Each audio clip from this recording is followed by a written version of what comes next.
Isra Mi'raj, Nabi tengok ada pokok kayu hijau. Nabi tanya Jibril, ya, itu pokok kayu hijau apa? Disitulah dulu Musa bersandar, manakala dia tak ada tempat berpegang.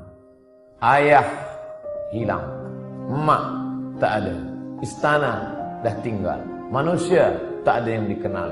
Kadang dalam hidup ini Allah buat kita hilang pegangan. Supaya apa? Supaya kita hanya bergantung kepada tali Allah bihab. Makanya jangan suudzon pada Allah. Wan mungkin sekarang bergantung pada suami, tak lama selepas tu mati laki. Kenapa laki aku yang mati? Kenapa tak laki dia? Aku sembahyang, aku baca Quran, aku baca Yasin, aku ikut tazkirah. Husnuzon pada Allah. Ana husni zanni abdi bi. Aku menurut prasangka hamba. Mungkin Allah ingin supaya kita hanya bergantung kepada Allah semata. La haula wala quwwata. Makanya perempuan yang tabah dia tak menangis. Mati lagi dia tak. Awak tak menangis? Saya bukan. Kenapa tak menangis? Memang saya lama dah tunggu. Sebab laki itu tak elok, jahat, tak sembahyang. Oleh sebab itu maka kita husnuzan pada Allah. Anak ada, bini ada, unta ada, kebun ada, berpegang kepada makhluk. Allah uji, Allah matikan anak. Dia tetap. Allah buat unta, lembu mati, kambing mati, tetap. Allah buat pula kebun-kebun yang hijau menguning, layu mati kering, tetap. Tinggal seorang saja yang tempat dia bersama, rahmah. Maka disebut dalam doa orang menikah, Allahumma arham bainakuma kama rahimta baina Ayyuba wa rahmah. Ya Allah, buatlah mereka berdua berkasih sayang sebagaimana berkasih sayangnya Ayyub dan Siti Rahmah. Rahmah setia. Harta tak ada, anak mati, kambing mati, tanaman kering, tetap cinta kepada Ayyub. Sampai masa ujian di bawah ujian, jatuh serendah-rendahnya dari kaya raya, hilang semuanya, datang penyakit kulit berulat daging. Tetap. Namun meminta kepada Allah tidak, malu dia. Ayub tak ada minta kepada Allah, ya Allah, dulu aku elok, rezeki banyak, ini kenapa anak mati, tanaman mati, kering, unta mati, datang pula penyakit kulit, salah aku apa? Ada Ayub marah kepada Allah. Sampai akhirnya Rahmah tak tahan. Apa kata isteri Ayub? Berdoalah pada Allah Ayub, mengadulah pada Allah. Apa kata Ayub? Rabbi anni massani ad-dur wa anta arhamur rahimin. Rabbi, ya Allah, anni, sesungguhnya aku, massaniyad-dur, terkena penyakit, wa anta arhamur rahimin, engkau maha sayang di antara.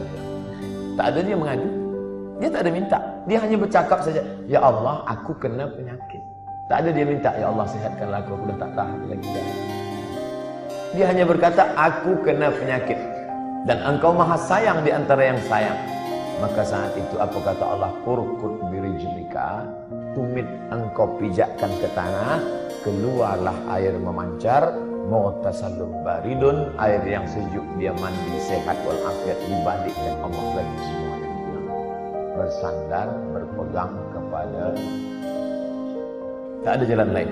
Hablum faqsusil qasasa, ceritakan kisah-kisah itu hai Muhammad sallallahu alaihi wasallam.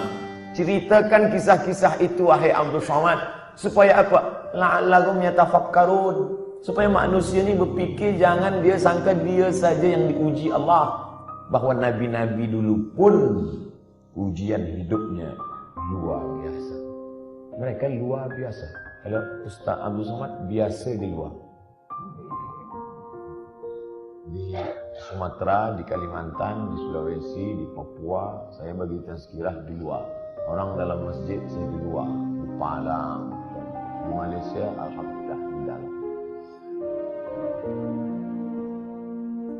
berpegang kepada Allah Subhanahu wa taala. Datang risau susah hati, kemana risau hati nak dialamatkan? Ambil air sembahyang, menghadap kepada Allah, angkat dua tangan, Allahu Akbar. Kadang ada orang ini dia nampak kita tenang, macam tak ada masalah dalam hidup, tapi dia tak sembahyang, dia tak baca Quran, dia tak berzikir. Kenapa dia tenang? Rupa dadah. Patutlah tenang, nak gila dah. Tidak ada jalan lain. Sebenarnya orang yang minum khamar tu yang nak dia cari apa? Ketenangan. Orang yang pakai dadah tu sebenarnya yang nak dia cari apa? Ketenangan. Orang yang makan itu ini sebenarnya ketenangan. Maka ketenangan semua ini palsu. Ketenangan ini tidak ada yang betul. Saya sampai office pukul 7. Biasa office cepat hari itu saya sampai. Ada seorang kaki tangan, Ustaz Muhammad cepat sampai. Ya, ada yang saya nak tanya pada Ustaz. Sebenarnya lama saya dah nak tanya, cuma malu di majlis. Ini kita tak ada orang lain saya nak tanya. Apa? Saya kalau dengar lagu dangdut tenang hati. Kata saya, ini tak betul. Ketenangan yang betul adalah tenang masa berzikir, tenang masa berselawat. Kadang kita ni jaga pagi tidur, sempit rasa hidup, tak tahu entah apa yang menyusahkan hati, maka lapangkan. Orang lain dia kata, bila anda nak tenang, pejamkan mata, tarik nafas, tarik, tahan. Kita tak diajarkan macam tu. Kita diajarkan hadapi hidup ini, serahkan pada Allah Subhanahu wa taala, berzikirlah. Apa zikir? Kata ustaz ini banyak-banyak berselawat. Bila engkau susah hati, banyak-banyak berselawat. Allahumma shalli ala sayyidina Muhammad wa ala ali Muhammad. Allahumma shalli ala sayyidina Muhammad wa ala ali Muhammad. Allahumma shalli ala sayyidina Muhammad. Kata ustaz ini pula banyak-banyak berzikir, afdhalul zikri fa'lam annahu la. Kata ustaz ini pula yang paling elok tu tasbih. Subhanallah bihamdihi, subhanallahil azim, subhanallah. Jadi awak amalkan yang mana? Itulah ustaz. Sampai hari ini satu pun saya tak amalkan. Habib ini cakap banyak selawat, ustaz ni cakap banyak zikir tahlil. Ustaz, pilihlah. La ilaha illallah 1000 elok, selawat 1000 elok, istighfar 1000 elok. Malulah mana-mana nak bawa tasbih. Tak usah pakai tasbih.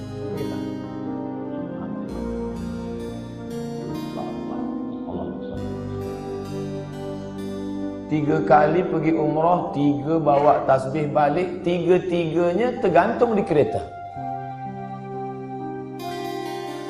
Patutlah kereta tu yang tenang. Yang punya kereta risau. Kita berzikir supaya Allah turunkan ketenangan. Letak tenang tu di mana? Di hati.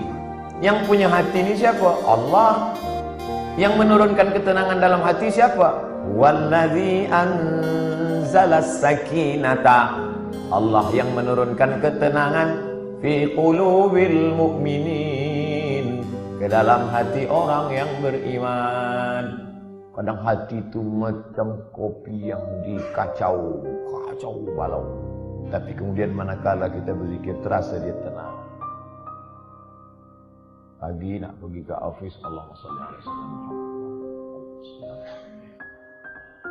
Baca dapat dari rumah, makin jam makin banyak.